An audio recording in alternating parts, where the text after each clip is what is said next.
According to Dank Brandon, aka President Joseph Robinette Biden II, nuclear Armageddon risk is highest since the Cuban Missile Crisis. Isn't that great? I mean, this is a great show I'm doing here. This is a great show I'm doing here. Like, just take it, absorb it in.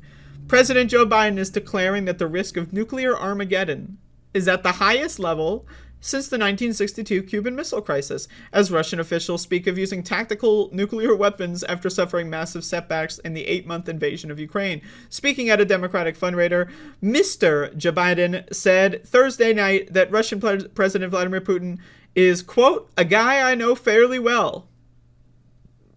And the Russian leader is not joking when he talks about the use of tactical nuclear weapons or biological or chemical weapons. Biden added, we have not faced the prospect of Armageddon since Kennedy and the Cuban Missile Crisis.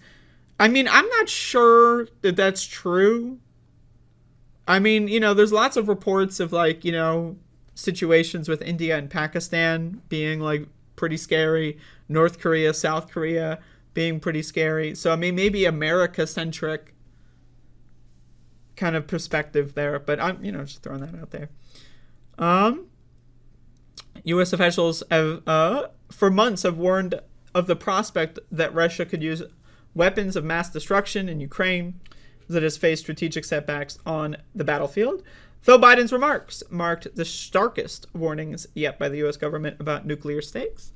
So, yep, World War III. You know, I said the buzzword. So there you go. I pretty much that sums up my you know what else am I gonna say?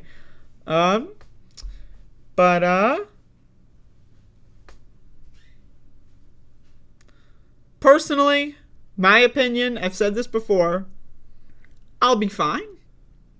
You know, stay tuned for the post-nuclear episodes of Above It All. My perspective.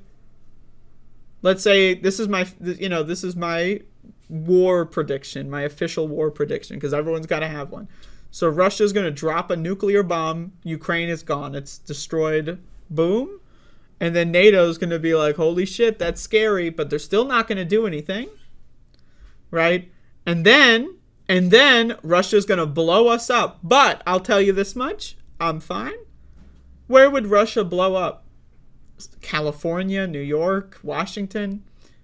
I don't live there. I'll be fine. So I will be doing some episodes of Above It All. I'm not sure how the internet's going to be, but I'll be recording them locally to CDs or tapes if I have to, and I will mass distribute these tapes, this information, and it will spread throughout the post-nuclear Holocaust to give people some updates and some news, you know. So start mass buying those little mini tape players, you know. Start mass buying those and blank tapes and copy machines, and get the batteries, right? The battery powered ones. And then that's how we can distribute the Above It All show. So that I don't even, you know, nuclear Armageddon. Okay. I mean, all right. Maybe we don't need to worry about COVID. We're all just going to get blown up by a fucking nuke. All right. Okay. Great.